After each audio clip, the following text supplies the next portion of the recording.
بنی اسرائیل میں 3 آدمی تھے، ایک گنجا تھا، ایک کو کوڑی کا مرض تھا۔ کوڑی کا مرض کہا جاتا ہے کہ جس انسان کے بدن پر طرح طرح کے سفید دھبے ہوتے ہیں، اسے کہتے ہیں کوڑی کا مرض۔ اور تیسرا تھا نابینا، یعنی جس کی آنکھوں سے اسے کچھ دکھائی نہیں دیتا تھا۔ ایک دن اللہ تبارک و تعالیٰ نے اپنے فرشتے کو بھیجا کہ جاؤ ان تینوں کا امتحان لو۔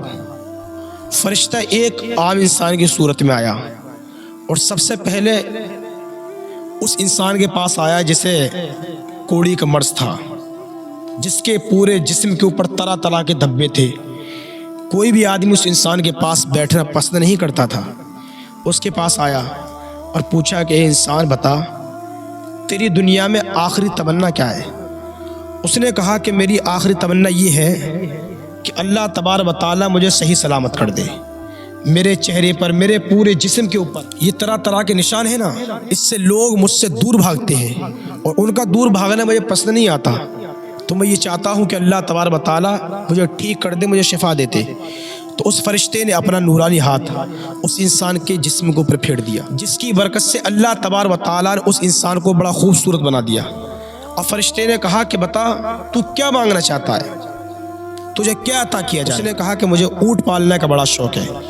فرشتے نے اللہ تبارک و تعالیٰ کے رحم و کرم سے اس کے لیے 10 اونٹنیاں دی جو حاملہ تھی، اور اسی انسان کے لیے فرشتے نے اللہ کی بارگاہ میں دعا کی کہ مولا اس کی زندگی میں اور اس کے مال میں اسے برکت دے، اور وہ آگے چلا گیا۔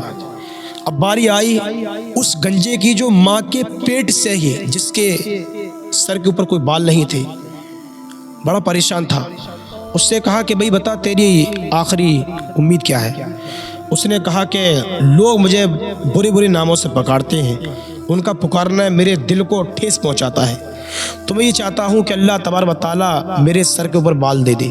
اس فرشتے نے اپنا نورانی ہاتھ اس کے سر کے اوپر پھیر دیا، جس کی وجہ سے اللہ تبارک و تعالیٰ نے اس کے سر کے اوپر بالوں کو اگا دیا۔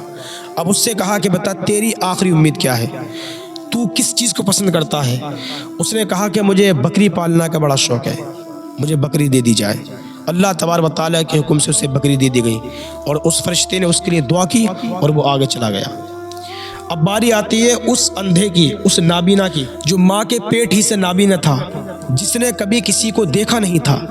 جب اس کی باری آئی، اس سے کہا کہ بتا تیری آخری امید کیا ہے؟ اس نے کہا کہ کاش اللہ تبارک و تعالیٰ مجھے میری آنکھیں واپس کر دے، مجھے میری آنکھیں واپس کر دے، میں اللہ تبارک و تعالیٰ کا شکر ادا کروں گا۔ اللہ تبارک و تعالیٰ کے رحم و کرم سے فرشتے نے اس کے جسم کے اوپر ہاتھ پھیرا، اللہ تبارک و تعالیٰ کا کرم ہوا اور اس انسان کی روشنائی آنکھوں کی واپس آ گئی۔ وہ دیکھنے لگا، اس نے اللہ کا شکر ادا کیا اور کہا کہ بتا تو کیا مانگنا چاہتا ہے؟ اس نے کہا کہ مجھے گائے پالنے کا بڑا شوق ہے۔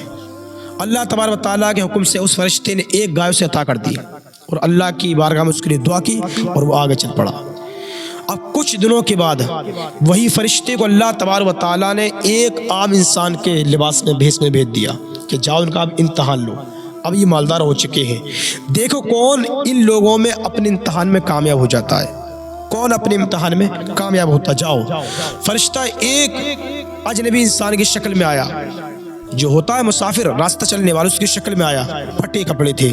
سب سے پہلے انسان کے پاس گیا جو کوڑی تھا، جس کے جسم کے اوپر طرح طرح کے دھبے تھے، اس کے پاس گیا اور کہا کہ بھائی میں مسافر ہوں، میں سفر کر رہا تھا، دیکھو میرے پاس پیسہ نہیں ہے، سواری نہیں ہے۔ کہا کہ بھائی تمہارے پاس بہت سارے اونٹ ہیں، اللہ نے تمہیں بہت عطا کیا ہے، کہا کہ تم مجھے ایک اونٹ دے دو، میں اپنا سفر پورا کر لوں گا۔ اس نے کہا کہ اللہ کے حکم سے نہیں ہے، یہ تو میرے باپ دادوں کی سلطنت ہے، یہ تو مال ان کی طرف سے مجھے ملا ہے۔ اس نے جھوٹ بول دیا۔ اس فرشتے سے کہا کہ میں تیری کوئی مدد نہیں کر سکتا، تو چلا جا یہاں سے۔ اب اس فرشتے نے کہا کہ اللہ اگر یہ سچ بول رہا ہے تو اس کا مال سلامت رکھنا، اگر یہ جھوٹ بول رہا ہے تو اب اس سے پہلے کی طرح کر دینا جیسا یہ پہلے تھا۔ آگے چلا گیا۔ اب اسی گنجے کے پاس آیا، کہا کہ میں پریشان ہوں، میری مدد کرو۔ اس نے بھی بھگا دیا، کہا کہ میں تیری کوئی مدد نہیں کر سکتا، میرے پاس کچھ نہیں ہے۔ اس بات کو بھی یاد رکھو، جب اللہ تبارک و تعالیٰ مال دیتا ہے نا تو یہ دل چھوٹے ہو جاتے ہیں۔ اس بات کو یاد رکھو، جب اللہ مال دیتا ہے نا بندے کو تو دل بڑے غریب ہو جاتے ہیں۔ آپ نے دیکھا ہوگا جن کے پاس میں حویلیاں اور پراپرٹی ہوتی ہے، ان کے پاس میں اللہ کی راہ میں دینے کے لیے دل نہیں ہوتے۔ فرشتہ آگے چلا گیا۔ اللہ سے دعا کی کہ مولا اگر یہ جھوٹا ہے تو اسے پہلے کی طرح کر دے، غریب تھا تو غریب بنا دے۔ اب آخری کے پاس آیا جو اندھا تھا، جو نابینا تھا، اس سے کہا کہ بھائی میں پریشان ہوں، میری آنکھوں سے مجھے دکھائی نہیں دیتا۔ جب یہ اندھے کے پاس پہنچا تو یہ بھی نابینا بن کر پہنچا اور کہا کہ دیکھو میں اندھا ہوں، میں پریشان ہوں، میری مدد کر دو۔ اس نے کہا کہ ہاں میں تیری مدد کرتا ہوں۔ اس کے دل میں وہی بات آئی کہ پہلے میں بھی اندھا تھا، میں بھی پریشان تھا، میری بھی کسی نے مدد کی تھی۔ تو کہا کہ یہ گائے ہیں، یہ بکریاں، یہ بھیڑ، یہ سب کچھ یہ اللہ تبارک و تعالیٰ کی طرف سے مجھے عطا ہوا ہے۔ کہا تیری مرضی ہے، تو اس میں سے جو چاہے وہ لے سکتا۔ فرشتے نے کہا کہ نہیں۔